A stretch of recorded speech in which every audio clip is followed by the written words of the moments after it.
নমস্কার বন্ধুরা, আশা করি আপনারা সবাই ভালো আছেন। আপনাদের সবার ভালোবাসা নিয়ে আমরা চলে এসেছি আজকে সেই আপনাদের প্রতীক্ষিত শাকিন শাড়িশুড়ি নাটক নিয়ে।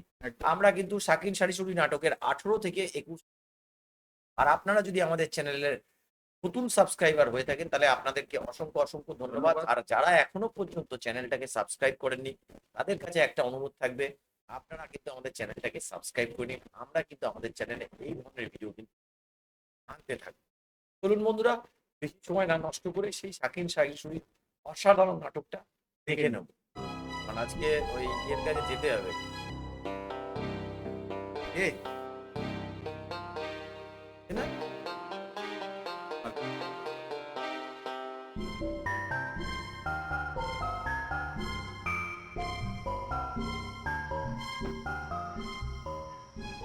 কি ব্যাপার কাকুলি বেগম? রুইতন বিয়ের উঠোনে বসে থাকো কে? হারা দাও নাকি? চোখে যাবার মলম না দিয়ে দেখ কত হ্যাঁ। কথা কইবার পারো কয়ে যাও। তোমার কথা না শুনলে তো আমার আবার রাগ উঠবি না। ইয়ে করে রয়েছে আছে কি হলো ভাই? বলতে চাইছে, ব্যাপারটা বলে দিতে চাইছে। বসো। কথা কও লেখা কাকুলি বেগম। বাবা করে মুখের দিকে কি দেখো? একটু সাজগোজ করেছি। কপালে দুঃখ বোঝো আছে না? পালিয়ে যা। রুইতন দেখ, বের হুন্ডার চোখে পেছনে মলম ফলম চড়ে বসে ঘুরবো দেবে তো? আর খেলে হয়ে যাবে। রুইতন বিয়ে কোনে গেল? দেখছে দেখে আচ্ছা। রাগটা দেখাচ্ছে। তুমি তাকে এরকম সবসময় পাহারা দাও কি জন্য আর কও ওর তো? পাশে গিয়ে বসেছে। এ মা,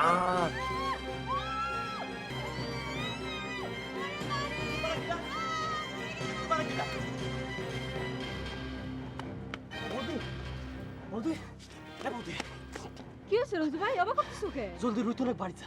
হ্যাঁ? জলদি যা, জলদি যা। কে? রুইতনের বাড়ির উপর আবার কি হইছে? সর্বনাশ হয়ে গিয়েছে। সোনালী বেনেক সমানে চিৎকুর পারতেছে। কি জানিস? তুমি কি করছো তুমি রুজু ভাই? জলদি। কোনে? জলদি যা, জলদি যা। এ বাবা রে বাপ, পুরো কেটে। সর্বনাশ হয়ে গিয়েছে। সোনালী বেনেক চোখের মধ্যে মলম লাগাই দিয়েছে। তুমি কি এমন সর্বনাশ করলো? সেটা কবার পারবো না, তুমি যাও। মানে বলছে না কে এরকম করেছে। মানসি করে আজকে চেষ্টা বাবা কি করেছিল, করে? বুঝলেন? বলে তো আমার সর্বনাশ হয়ে যাবে। যে বললে তো আমার সর্বনাশ হয়ে এ করলো কি? হ্যাঁ, কি হইছে?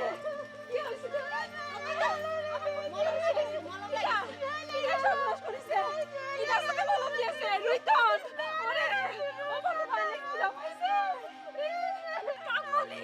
কাকুলি এত হাসপাতাল কোনে থেকে পাইলো? তোমরা তাকে ধরে আনতে পারলা না? হ্যাঁ? বৌদি আপনি কোনো চিন্তা করবেন না বুঝছেন। চেষ্টা খাবে কিন্তু ওই যে বানা হ্যাঁ। আর আমি তো আছি। এই যে ভিজে গামছা চাপে ধরে আছি, এর উপরে চাইনি ধরে বাড়িতে নিয়ে যান। আর তাছাড়া যাক ধরেন পরে ধরে নিন, এখন ধরাধরি বন্ধ করেন বুঝছেন। চাইনি ধরেন। এটা আবার জাগরে আদর করে নিজে সুরপুরের মতো দেই সেই কাকুলি কাম করেছে। বৌদি আমি আবার যাই, সর্বনাশটা আগটা হয়ে যাবে পারে। ওই সাইকেলখান রাখিয়ে চলে আসি তো, দেখা গেল তো মারিন করে দিতে। আমি গেলাম বুঝছেন, যেভাবে কইলাম করেন কিন্তু।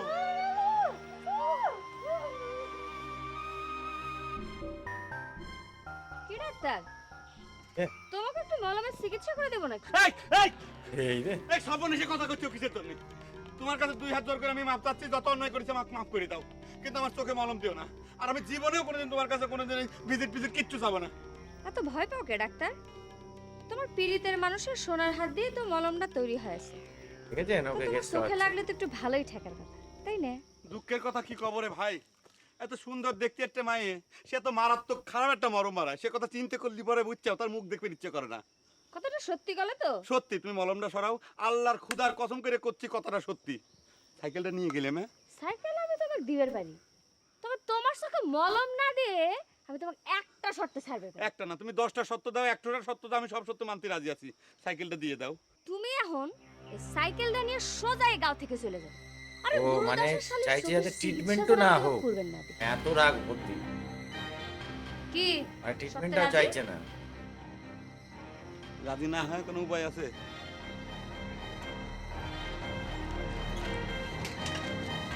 ডাক্তারেরও হয়েছে জ্বালা, হ্যাঁ? বেচারি লোকের কাজ করে। এটা নিয়ে একটা বড় কেস হবে। গ্রামের মধ্যে বাইরে থেকে এসছে তো, যে একদম একদম। জানি শুনে মাসের কেন সর্বনাশ করে? কি জঘন্য গায়ে আসলাম রে দিদি, আমার চোখটা মনে হয় কানা হয়ে যাবে রে দিদি। একটু সহ্য করো বিয়ান, আস্তে আস্তে সব ঠিক হয়ে যাবে নে। তোমার যে কথা শেফালি, আস্তে আস্তে ঠিক হওয়ার জিনিস তুমি বানাইছো। জাপান ডাক্তারিক দেখিনি কয়দিন ধরে ভুগলো, ডাক্তারটা আবার কনে গেল, একটা ওষুধ পত্র দিবি তা না। ডাক্তারকে তো পাঠিয়ে দিয়েছে না, এটা সমস্যা হয়ে যাবে। যাও না ডাক্তার ডাকি নিয়ে এসো না কে। শেফালিরা করলো যে সাইকেল আনবার গেছে। ওই মাইয়াটা আসলে একটা বেয়াদব মাইয়া, যা মনে নাই তাই করতেছে। আত্মীয় মানুষে কেউ এইভাবে নাজেহাল করে তো? ওরে দিদি, এই কি সস্তার গ্রামে আসলাম রে দিদি। ওরে মা, তুই না এই গায়ের কত প্রশংসা করলি রে দিদি, এটা কি হইলো? আরে সস্তার গ্রাম কত ভালো হবে রে দিদি। খারাপ লাগছে তো ভাই, অবশ্যই যে গ্রামের মানুষ এসে কেমন হয় দেবে মনে নেই, এই ভাবছি মনে হয় এবার ওকেও মনে ডাক্তার, এই তুমি চিকিৎসা না করে কোনে যাচ্ছ? কাকুলি আমাকে মাফ করে দিতে, বিশ্বাস না হয় তার সাথে জিজ্ঞেস করে দেখো। এই তাই শোনো তো, আমি গেলাম।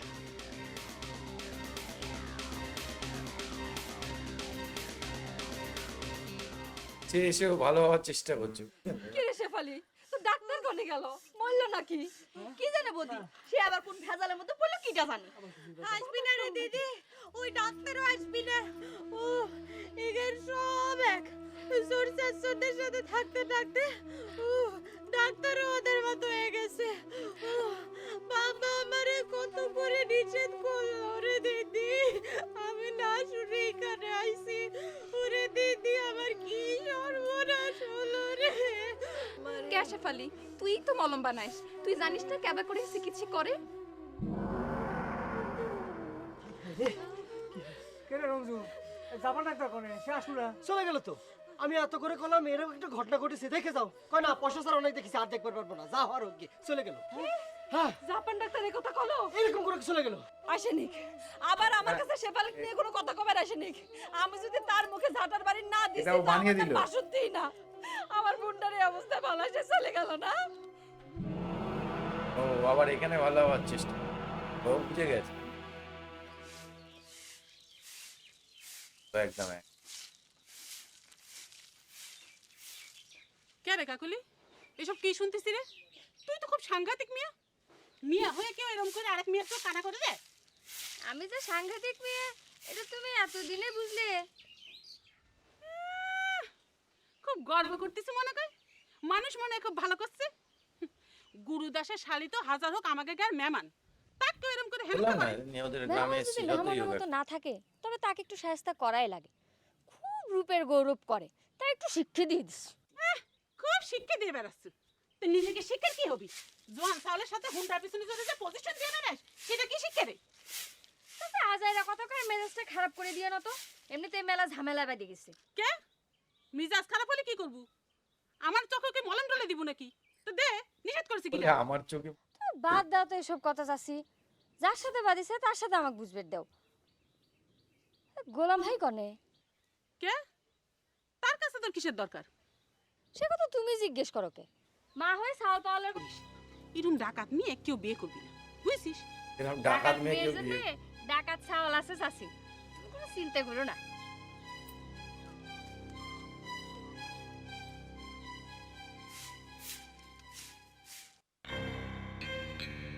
এ,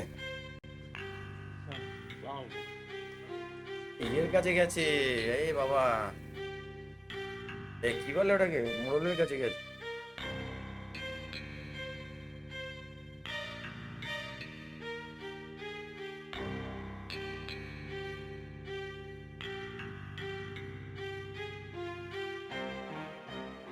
বাবার পছন্দ রুই হয়ে তারি গেছে। সেই বিখ্যাত রুইতন, হ্যাঁ? তোকে আমি আগে কখনো দেখেছি?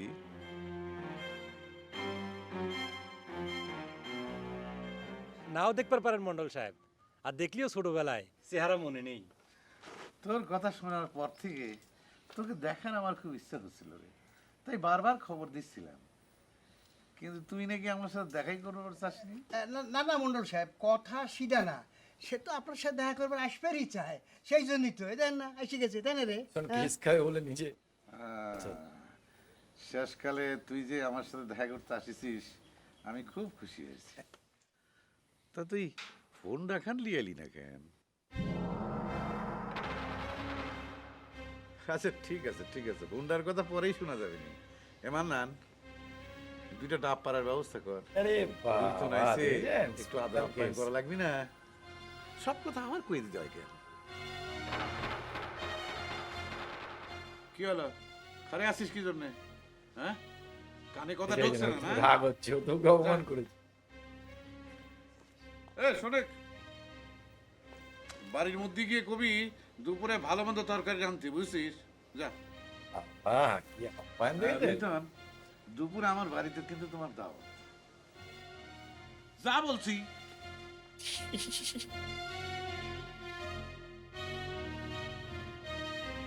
গোলামকে খুঁজছে, যা ধান্দায়। মান্না চাচা, শাশুড়ি গা থেকে ডেকে লোকজন আইছে। আচ্ছা, এই সারি সুরি গার লোকজন দেখলে তোমরা সকলে মিলে এত অস্থির হলে কি জন্য বুঝলাম না তো। অস্থির হলাম কনে? আমি তো খালি আপনি একটু জিজ্ঞাসা করেছি, না কত তাহলে না কবেন, শুনলেন না? এ শোনো শোনো, তোমার জন্যই তো করছি না। তুমি একবার চিন্তা করে দেখো যে শিল্পী জহুরুল ভাই যখন আসবার চলে তখন যখন উনাক করলাম তখন কিন্তু এর ব্যাপারটা পুরো আবার scheme এমনি যে সারি গাতেন চোর চুক্ত হয়েছে ওই রে খেদমতের জন্য ওই রে সামনে আমাকে ডাপ্পার অর্ডার দিয়ে দিলে, তখন বুঝো। বুঝেন না কেন মান্নান চাচা? যার যার স্বার্থ সে দেখে, আব্বার স্বার্থ ওই শাড়ি ছুরি গায়ে মানুষের সাথে। তাই বলে কি ওই রে সামনে আমাকে হুকুম করা লাগবে নাকি? হ্যাঁ, আমার মান সম্মান কোনে গেলে একবার চিন্তা করি স্যার। ওরা যদি আমাকে চাকর মনে করে তাহলে এর পরে ওই গ্রামে গেলে ওরা কি আমাকে ভয় পাবি না আমার কথা শুনবি? এসব ব্যাপার তোমার বাপ বোঝেই না। বললাম না, ও গোলামের কোচ। শোন রিতন, তোর সব কাজ কামের কথা আমি শুনেছি, তোর চিন্তা ভাবনাটা খুব উন্নত। এই গোলামরা তো সারা জীবন তেনা কানি চাইল ডাইল এসব টাইনি পার করলো, তুই নাকি মোবাইলের ব্যবসা করিস? সেটাই তো মনে করেন যে আর আসল ব্যবসা। তাই বলছি না। দেখান তো এই তালে বাজার মতন হঠাৎ বাইতে গেছে না রে, হ্যাঁ? না কাকা, কথাটার মধ্যে ভুল আছে। দুম করে তো আর এত বড় একটা কাম হয় না, তার জন্য চিন্তা ভাবনা বড় থাকা লাগে। একদম ঠিক কথা কইছে রুইতন। আচ্ছা, তোরা তো রুইতনকে কোনো কথাই কবার দিচ্ছ না। হ্যাঁ, ও তো এখন একদম আমি অনেক সব জামাই হয়ে গেছে। গোলামেকে একটা কথা বোঝাবার চেষ্টা করেছি যে নজরটা একটু বড় কর, এই বড় কাপড় কাজ কর, চোপড় আমার- তেনা মানা এগুলো বাদ দিয়ে ধাতুর দিকে নজরটা দে। ওটা চলে গেছে। শোনেক, রুইতনের কথা শোনেক, মানুষ তো শোনেও শেখে। দাদন তো লিয়ে গেলে সেই কবে, কাজ কামের কোনো খবর নেই। এটা দেখেছেন? বলো স্যার, ভালো তরকারি যে নাচবার করলেন তাহলে কি এর জন্য মুরগি জবাই দিয়ে দেবো? এই কথা আমাকে জিজ্ঞাসা করে নাকবে? হ্যাঁ, তোকে বুদ্ধি শুদ্ধি কি সব লোভ পেলে নাকি? হ্যাঁ, মুরগি জবাই দিতে বলে দিব? চেতে যান কি জন্য? আপনি না শুনে মুরগি জবাই দিলে যদি পরে আবার রেগে যান? কে শিল্পী জহুরুল ভাইয়ের সময় তো মুরগি জবাই দিতে চাইছিলেন, তখন তো খুব নিষেধ করেছিলেন, আর এখন এর জন্য কিসের সাথে কি মিলাচ্ছ? হ্যাঁ, যাচ্ছে যা, যা দিনি যা, পরে দেখে দেবে যা খুশি করেন গে, যা। দেখতেছিস রুইতনের সাথে আমি জরুরি কথা করছি, যা দিনি যা। স্পেশাল লোক হয়ে গেছে, বুঝেছেন তো? একটা সামান্য যেটা কারণে সাধারণত হয় সব দিদি জায়গায়, রাখে। সেটাই দেখাচ্ছে। এ তো খালি গোলাম। এই যে কস্তুরি শোনো শোনো, এই বাড়ির শিল্পী জহুরুল ভাইয়ের নামে কিন্তু মুরগি জবাই হচ্ছে না, অথচ ওই যে সারি সুরি কাটতেন চোর চুপটা আইছে ওই জন্যই মুরগি জবাই করবে বলে তোমার বাপ, বুঝছা? হুকুম যখন দিয়েছে তখন তো জবাই করা লাগবেই। তাছাড়া আপনার শিল্পী জহুরুল ভাইয়ের নামে মুরগি জবাইয়ের অনুমতি তো দিচ্ছিলই, আপনার শিল্পী তো আসে না। তাই বলে একজন টিভি শিল্পী, হ্যাঁ, আর ওই চোর রুইতন কি এক হলে নাকি তার জন্য মুরগি জবাই দেওয়া লাগবে? কি নাম করলেন? রুইতন? বাহ, ফাইন নাম তো, এমন নাম তো কোনোদিন শুনিনি। খালি রুইতন কে, চিরেতন গুলাম হরতন সকলেই আছে, যাও দেখো গা, যাও। রাগ করে আর কি করবেন? মেহমান যখন আইসে খেদমত তো করাই লাগবে, যান। তুমি কি আবার রুইতনে দেখতে চললে নাকি? রুইতনকে দেখতে যাবো কি জন্য? যাচ্ছি পুতুলের কাছে।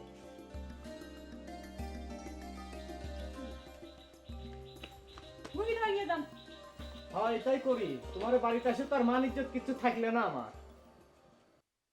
কি রে রুইতন, তোর মোবাইলের ব্যবসা কেমন চলতেছে?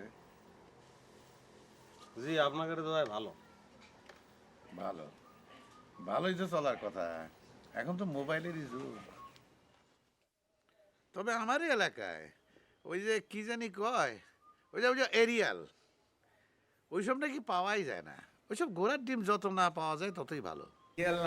এইসব দিন না আসলি মানুষের ফুটানি খামাখা বাইরে যায়। ঠিকই কইছেন মন্ডল সাহেব, ওই রুইতনের কাছে গপ্প শুনেছি আজকাল নাকি রিক্সাওয়ালার পকেটেও মোবিল বাইজে ওঠে। পেটে নাই ভাত, পকেটে মোবিল। আচ্ছা রুইতন, ওই কি যেন করছিল, ওই মোবাইলগুলি তুই কনে বিক্রি করিস? না এমনি জিজ্ঞেস করছি। আছে, মোকাম আছে। আচ্ছা হোন্ডা খান যে মারিসু, সেটা কি চীন না জাপানের? Japan 100cc। মাশাআল্লাহ, তাহলে তো খুবই ভালো। সত্যি কথা বলতে যতক্ষণ আমরা নাটকটা দেখছি আমরা কিন্তু সত্যি কথা বলতে দেখতেই থাকছি, এখানে কোনো রিয়াকশন বা কোনো কথা বলার কোনো অবকাশ মানে দরকার নেই আমার। যত কথা বলতে আপনারাও আমাদের সাথে এই নাটকটা দেখুন। সত্যি কথা বলতে যারা দেখছেন আশা করি আপনাদের অলরেডি ভালো লাগছে, না হলে আপনারা এত সাড়া দিতেন না। তো আমাদের সাথে থাকুন, আমরা কিন্তু এই ধরনের নাটক তো দেখবই, পুরো শাকিন শাড়িশুড়ি, এরপরে আরো বিভিন্ন হারকিপ্টে থেকে শুরু করে ব্যাচেলার পয়েন্টস বিভিন্ন নাটক রয়েছে বাংলাদেশে, সেগুলোও দেখবো। থাকুন চ্যানেলে। আর আজকের মতো এখানেই শেষ করছি, আবার কালকে দেখা হবে আপনাদের সাথে একটা নতুন ভিডিও। সবাই ভালো থাকবেন।